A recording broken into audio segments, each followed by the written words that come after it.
책으로 만나는 가을 개병문화 이재국입니다. 실험과 분석을 통해 자연의 신비를 탐구해온 과학. 현대를 과학 문명이라고 할 만큼 과학이 인류에 미친 영향은 이루 말할 수가 없습니다. 이처럼 인류사의 전환점을 가져온 서양 과학의 기원은 무엇일까요? 오늘 이 시간은 과학의 탄생을 통해 근대 과학의 성립을 이끈 주요 사상에 대해서 알아보겠습니다. 책을 소개해 주실 상생문화연구소 연구위원 김영년 연구위원님을 자리에 모셨습니다. 안녕하세요. 안녕하세요.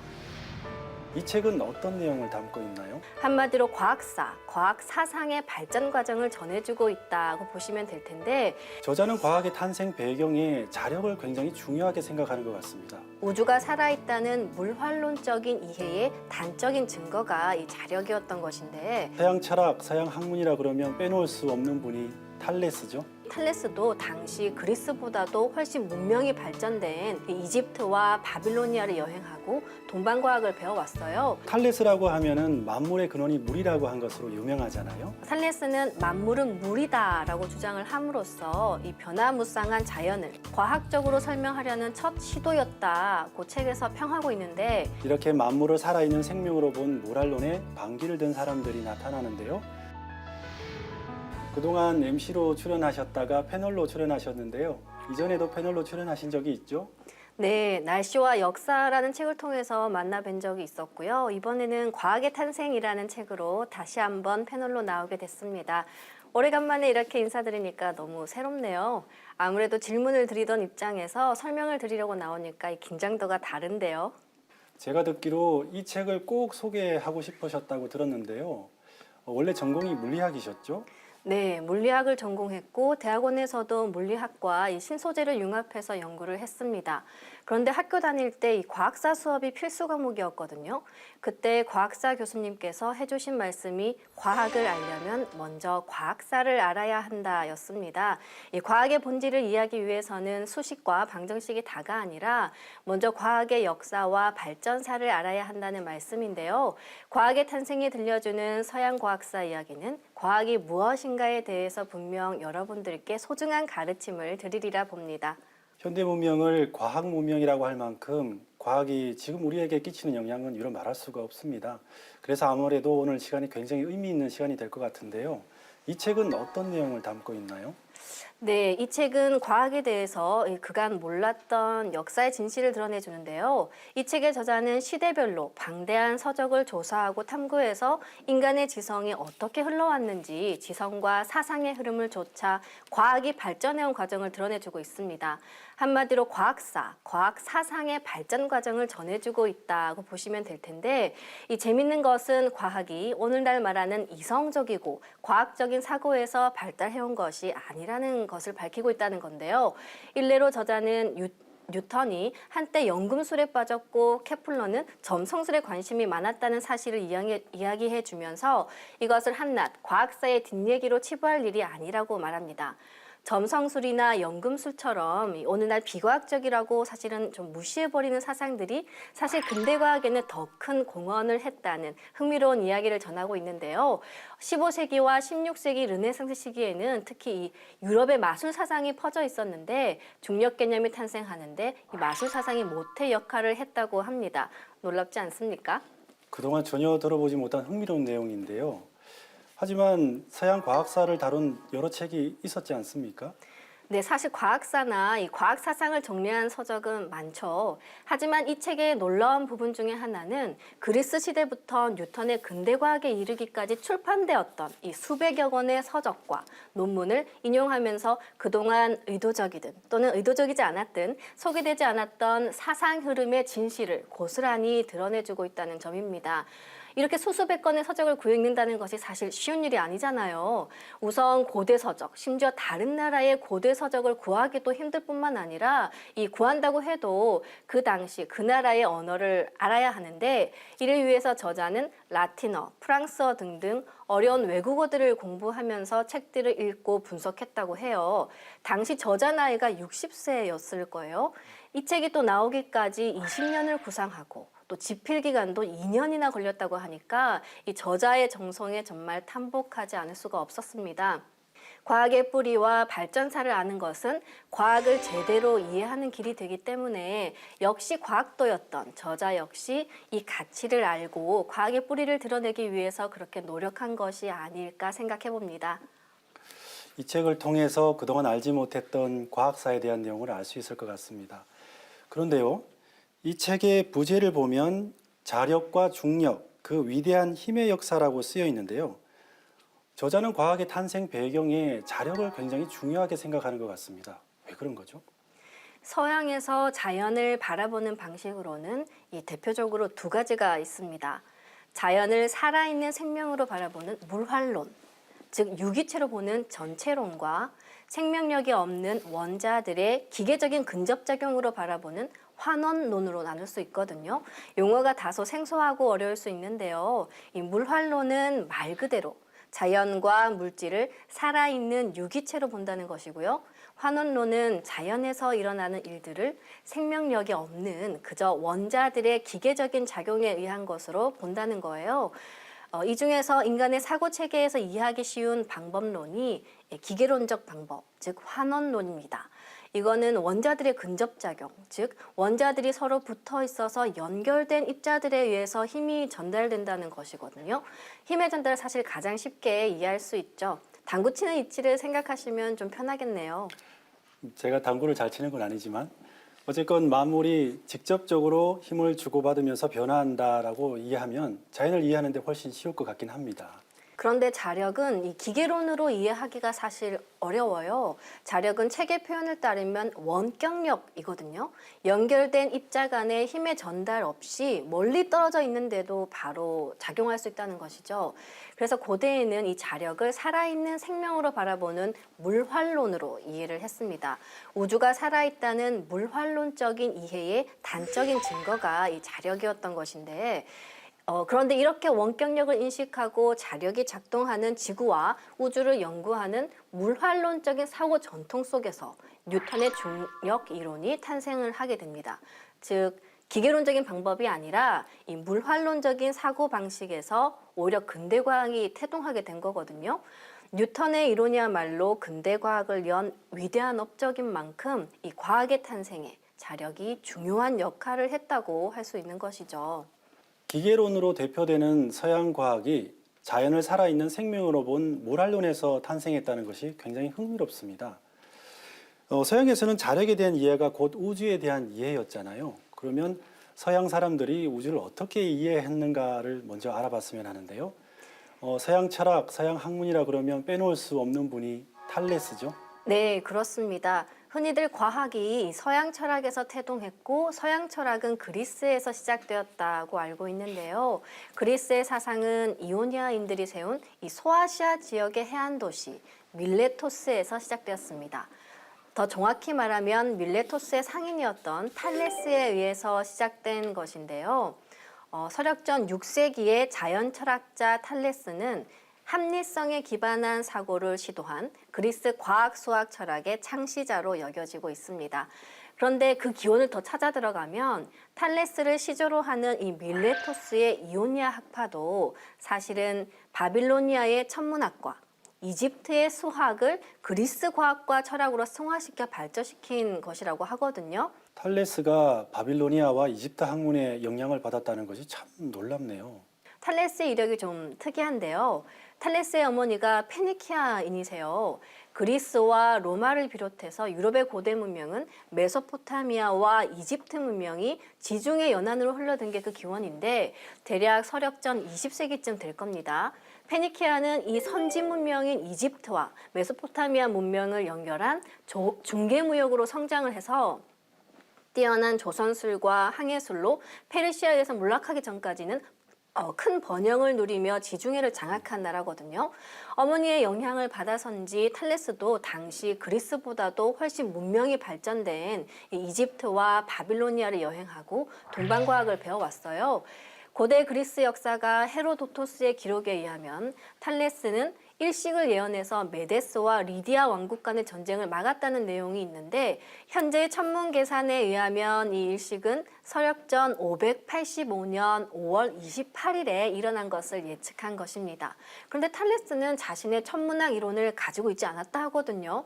그러니까 바빌로니아의 천문학 지식에서 일식에 관한 정보를 얻은 것으로 짐작을 하고 있습니다. 르네상스 시기만 해도 이 그리스인이 이집트인의 제자였다는 사실에 의문을 제기하는 사람은 아무도 없었다고 해요. 탈레스의 학문이 이집트의 학문에 토대를 두고 있다라고 하셨는데요. 좀 더 구체적인 사례가 있으면 설명 부탁드립니다. 네. 과학은 이제 흔히 그리스의 자연 철학을 그 시작으로 알고 있잖아요. 아까도 잠시 언급했지만 이 그리스 문명은 갑자기 생겨난 것이 아니라 고대 오리엔트에서 크게 영향을 받았습니다. 이집트 문명을 비롯해서 이 중동 지역의 오리엔트 문명은 서양 문명의 뿌리라고 할 수 있는 수메르 문명을 계승한 것인데 인류 4대 문명의 하나인 메소포타미아 문명이 수메르 문명에서 뻗어나왔다는 것은 이미 널리 알려진 사실이잖아요. 이 문명이 이집트와 크레타를 거쳐서 그리스로 전파된 것이거든요. 당시 많은 그리스인들이 이집트에 가서 지식을 배워왔다고 해요. 탈레스도 이집트에 가서 기하학을 들여왔습니다. 피라미드의 높이를 측정하기 위해서 이 삼각형 닮은꼴 정리를 발전시켜서 측정하는 등 이집트 기하학에서 여러 기하학 원리를 발견한 것으로 여겨지고 있거든요. 이런 것들은 사실 고대 이집트인들이 이미 먼저 발전시켰을 가능성이 있지만 안타깝게도 기록으로는 탈레스가 했다는 것이 오늘날 남아있는 가장 오래된 것입니다. 슈메르 문명의 연구자인 크레이머 박사는 역사는 슈메르에서 시작되었다고 했는데요. 정리해보면 슈메르 문명이 메소포타미아 문명과 이집트를 거쳐 그리스에 전해졌고 다시 그리스를 거쳐 서양 문화를 열었다 이렇게 볼 수 있겠네요. 네, 그렇습니다. 그런데 더욱 놀라운 것은 이 탈레스가 피타고라스에게도 이집트 멤피스로 가서 수학을 배우라고 권했다는 것인데요. 자신도 가고 싶지만 사실 나이가 들어서 못 가는 것을 무척 아쉬워했다고 해요.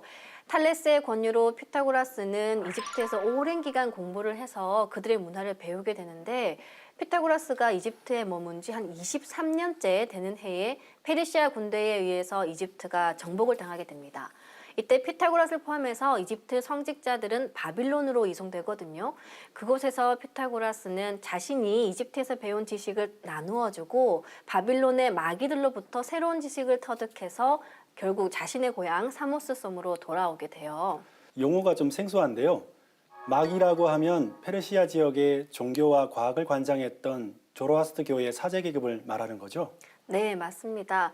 이 당시 피타고라스는 수학과 과학에 관한 지식을 최고의 경지로 깨우쳤다고 하고 천문학과 하늘을 해석하는 법도 완벽하게 터득해서 스승인 탈레스를 능가했다고 하는데요. 정리하면 과학을 태동시켰다고 하는 그리스 과학은 사실 이집트와 오리엔트 문명에서 이제 비롯하는데 이들은 메소포타미아 문명, 더 나아가 수메르 문명을 계승한 것입니다.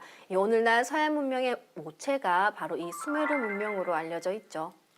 슈메르 문명이 근래 들어서 많이 알려지고 있는데요. 네. 어떤 문명인지 소개 부탁드립니다. 수메르 문명은 지금으로부터 한 5천여 년 전에 중동의 티그리스와 유프라테스강 유역에서 번성했던 문명인데요. 구약 성서에서는 쉬나르 또는 시나르라고 표현을 하고 있어요. 수메르의 창세 신화를 보면은 수메르인은 이 후두부가 평평하고 머리카락이 검은 인종이라고 하거든요. 그리고 우리처럼 교차거를 사용하고 중앙아시아의 얀산으로부터 넘어왔다고 하는데 아직 그 기원은 미스터리로 남아 있습니다. 그런데 환단고기를 보면은 한국의 12분국 중에 우르국과 수미리국이 나오잖아요. 이 수메르 문명은 우르국과 수미리국 사람들이 천산을 넘어가서 일으킨 문명이라고 합니다. 크레이머 교수도 수메르인들이 동방에서 왔다고 했거든요. 즉 수메르인들의 원 고향이 인류 시원 문화를 일으킨 황국이라는 것이죠. 다시 말씀드려서 한국의 신교 광명 문화가 수메르를 통해서 서양으로 전파된 것인데 이를 통해서 과학의 탄생 역시 이 동양의 문화를 모체로 태동된 것임을 알 수가 있습니다. 서양의 마방진과 현 디지털 문명을 탄생시킨 이 0과 1도 동양의 하도낙서와 음량법칙에서 비롯된 것처럼 말이죠. 서양 과학이 한국에서 슈메르 문명으로 전수된 신교의 광명 문화에서 탄생하게 되었다라고 말씀하셨는데요. 좀 더 구체적인 사례가 있나요? 이집트와 오리엔트 문명에서는 신을 참 중시했거든요. 여기에서 수확한 탈레스 역시 자연계에서 일어나는 현상들은 수학 법칙으로 설명할 수 있다고 했을 뿐만 아니라 이 정신적인 힘들이 세상에 보편적으로 존재한다고 했어요. 아리스토텔레스가 만물은 신들로 충만해 있다는 탈레스의 가르침을 전한 바 있고요. 또 고대 기록에는 탈레스가 세상의 마음은 신이다. 만물은 영혼으로 물들어 있으며 정신으로 또 가득하다라는 말을 해서 그게 기록돼 있어요. 그래서 자연을 살아있는 유기체로 여기는 이 물활론이 신교 문화가 전해진 것이라는 것을 자연스럽게 유추해 보실 수 있으실 겁니다. 왜냐하면 신교 문화는 신의 가르침을 삶의 중심에 놓고 생활했던 문화잖아요. 따라서 황국 배달의 이 신교 문화가 서양까지 전해졌다는 것을 이해하실 수 있으시리라 봅니다. 서양 문명이 슈메르에서 출발했고 그 슈메르 문명은 인류의 최초 국가인 환국에서 비롯되었다라고 말씀하셨는데요. 또 탈레스라고 하면은 만물의 근원이 물이라고 한 것으로 유명하잖아요. 여기에 대해서 좀 자세히 설명 부탁드릴게요. 네, 말씀하신 것처럼 탈레스의 사상 가운데 가장 중요한 것은 우주 만유는 무엇으로 만들어졌는가라는 의문을 제기한 것이거든요. 이는 오늘날의 용어로 우주를 구성하는 근본 물질, 즉 원소는 무엇인가에 해당할 텐데요. 탈레스는 만물은 물이다라고 주장을 함으로써 이 변화무쌍한 자연을 그 자체는 변하지 않는 시원 물질로 설명하려는 이 사상을 처음으로 제기했습니다. 이는 자연을 과학적으로 설명하려는 첫 시도였다고 책에서 평하고 있는데 탈레스 이후 서양에서는 이 우주의 본질에 대한 논의가 활발하게 전개되기 시작했습니다. 우주의 시원 물질을 물로 주장한 탈레스 이후에 아낙시메스는 공기, 헤라클레이토스는 불 등을 주장했는데 이들은 모두 영혼을 가진 생명적인 존재로 얘기를 했거든요. 즉 물이나 공기, 불 모두 생명을 유지하는 데 필수 불가결한 요소라는 것을 이제 경험적으로 알고 있었기 때문인데 그래서 책에서 저자는 이 시대에는 우주 전체가 살아있었다라고 말합니다. 즉 신의 가르침을 받들고 이 신과 하나 되어 살며 만물에 깃든 신성을 체험했던 이 신교 광명 문화의 깨달음이 그 당시까지만 해도 살아있었다는 것을 알 수가 있는 거죠. 그 중에서도 자력은 자연의 사물이 생명을 가지고 있었다는 단적인 증거로 여겨졌던 것입니다. 서양 학문에 탈레스가 끼친 영향이 참 어마어마하네요. 그런데 서양 과학의 모랄론적 사고의 근간에는 자력에 대한 이해가 있다고 하셨는데요. 그럼 탈레스도 자력에 대한 연구를 했겠네요. 탈레스는 자석의 성질을 처음으로 연구했고 또 자석이 쇠를 움직일 수 있는 영혼을 가지고 있다고 주장을 했습니다. 이 책에서는 이렇게 말하고 있어요. 그리스어의 푸시케와 그것에 대응하는 라틴어 애니마는 흔히 소울 등으로 번역을 하지만 실제로는 그 어감이 더욱 광범위해서 현대용어로 치면 soul, life, 나아가 mind까지 포함하는 폭넓은 의미를 가지며 생명적인 것 전반이나 생명 원리 그 자체를 가리킨다. 즉 탈레스의 근저에 있는 사상은 자연 만물에 생명이 내재하고 있다는 것을 인정하는 물활론이었고 자석의 존재는 물활론을 예증하는 사례였다고 얘기를 합니다. 즉 물활론에서 말하는 영혼은 단순히 생명적인 것 전반에 대해서 뿐만 아니라 생명의 원리까지도 가리킨다는 것인데요. 그 예가 자석이었던 거죠. 만물에 영혼이 있다는 물활론은 인류가 공통으로 가지고 있었던 사상이죠. 이렇게 만물을 살아있는 생명으로 본 물활론에 반기를 든 사람들이 나타나는데요. 여기에 대해서는 다음 시간에 더 자세히 알아보도록 하겠습니다. 네. 지금까지 김영연 상생문화연구소 연구위원님을 모시고 과학의 탄생에 대해서 말씀 나눠봤습니다. 서양 문명의 뿌리에 인류 최초의 국가 한국의 신교의 광명 문화가 있었다는 것을 알 수 있었습니다. 그럼 다음 시간에 다시 찾아뵙겠습니다. 연구위원님 말씀 감사합니다. 네, 감사합니다.